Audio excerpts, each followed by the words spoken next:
Bauxite mining లో. కానీ అదేం గుర్తుకు రావట్లేదు. గతంలో కూడా ఇటువంటి అవాకులు సవాకులు తీసుకొచ్చి ఈరోజు బాక్సైట్ కోసం తీసుకొచ్చినటువంటి ప్రభుత్వాలు మారిపోయాయి. కానీ గిరిజనులు ఇక్కడ మారలేదు. ఒక ఐక్యంగా పార్టీలకు అతీతంగా ఉండి ఖచ్చితంగా మన కొండలు తీస్తాం, అడవులు నాశనం చేస్తామంటే 20 సంవత్సరాల దాకా పోరాటం చేసి తరిమి కొట్టిన చరిత్ర ఈ ఏజెన్సీ అల్లూరు జిల్లా ప్రజల పైన ఉంది. కాబట్టి ప్రజలు ఈరోజు నాయకులు పోరాడకపోతే ప్రజలే మారుస్తారు. ప్రజలు చరిత్ర నిర్మాతలు. మిత్రులారా, ఇక్కడ ఉన్నటువంటి ఎంపీటీసీలు, సర్పంచ్లు చాలా మంది వివిధ పార్టీల వాళ్ళు ఉన్నారు. మనం ఏ పార్టీలకి భయపడక్కర్లేదు. ప్రజలు చాలా తెలివైన వాళ్ళు.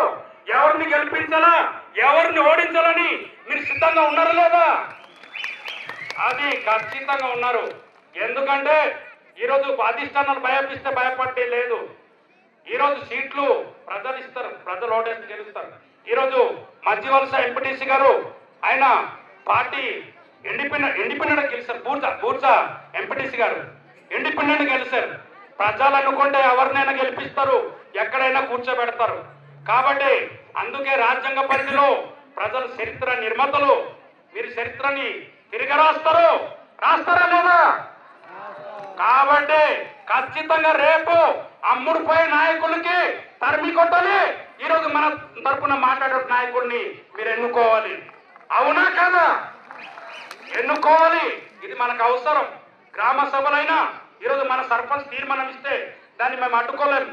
కాబట్టి మన తరపు నిలబడి వ్యతిరేక తీర్మానం ఇచ్చే సర్పంచ్లు ఇక్కడ ఎన్నుకోవాలా, ఎంపీటీసీలు ఎన్నుకోవాలా, జడ్పీటీసీలు ఎన్నుకోవాలా, ఎమ్మెల్యేలు ఎన్నుకోవాలా. కాబట్టి అటువంటి పరిస్థితి ఈరోజు మనం పోరాడుతుంది ఒక భాగం. కాబట్టి చట్టసభల్లో మాట్లాడాల్సింది రెండవ భాగం. అటువంటి చట్టసభల్లో మన బాణి అక్కడ వినిపించట్లేదు.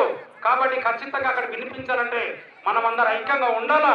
ఈరోజు మన ప్రాంతం ముంపుకి గురవుతూ మొత్తం జలాసమాధి అవుతున్నాం. అటు పెద్దకోట, అటు రైవాడ అవన్నీ కలిపి 2 హైడ్రో పవర్ ప్రాజెక్టులు అక్కడ ఉండి మైదాన ప్రాంతంలో 36,000 రైతులు అక్కడ ఉన్నారు. 2,50,000 భూములు అక్కడ బీడుబారుతున్నాయి. ఇక్కడ రైవాడ జలాశయం పూర్తిగా ఎండిపోతుంది. ఇక్కడ మన ప్రాంతంలో కూడా ఇక్కడ మొత్తం డామ్లు కడితే వాళ్ళకి కావాల్సిన చోట్ల నీరు నిల్వ చేసి మన పంట పొలాలకు వెళ్లకుండా ఊర్లు జలసమాధి అవుతూ మనం ఇక్కడ నిరాశ్రయులై బయటకు వెళ్ళవలసినటువంటి పరిస్థితి వస్తుంది. ఇందాక చెప్పారు మన నాయకులు 20 పంచాయతీలు 20,000 ఎకరాల్లో ఈరోజు 250 గ్రామాలు 50,000 మంది గిరిజనులు ఇక్కడ నుండి నిరాశ్రయులు అవుతున్నారు. నిరాశ్రయులు అవుతామా? తిరగబడదాం. ఖచ్చితంగా తిరుగుబాటు చేయాలా. ఒక బంధువుల ద్వారా తెలిసింది. ఇక్కడ నుండి ఒక మహిళ అన్నారట, మాకు ఇక్కడ డ్యామ్ కడితే మాకు అస్సాం దేశం అంటారు, అస్సాం దేశంలో పంపిస్తారట అనేది బంధువుల ద్వారా అన్నదీరులో తెలుస్తుంది. అంటే ఎంతటి పుకారు మనల్ని భయభ్రాంతులు గురి చేస్తున్నారు. మనం ఎక్కడికి వెళ్ళక్కర్లేదు. మన ప్రాంతం, మన వాతావరణం, మన భూముల్ని నమ్ముకొని ఇక్కడ స్థిర నివాసం చేసి మనకి ఏ ఉద్యోగం లేకపోయినా ఈరోజు మనం 3 ఎకరాలు 5 ఎకరాలు మన భూములతోనే ఈరోజు మన కుటుంబాలు తరతరాలు దాని మీద ఆధారపడి బతుకుతాం. కాబట్టి నిలబడదాం, పోరాడదాం, మన భూములు మనం దక్కించుకుందాం. ఈ హైడ్రో పవర్ ప్రాజెక్టు నవయుగ అదాని అనుమతులు రద్దు చేయిద్దాం.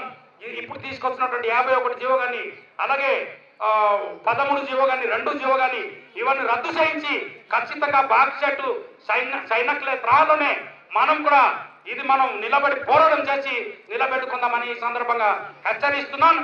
అలాగే ఈ పాలకవర్గ సమావేశం పాడల్లో పెట్టడం భయపడిపోతున్నారు మన కలెక్టర్ గారు. ఎందుకంటే పాలకవర్గ సమావేశం కూడా పెట్టడం లేదు.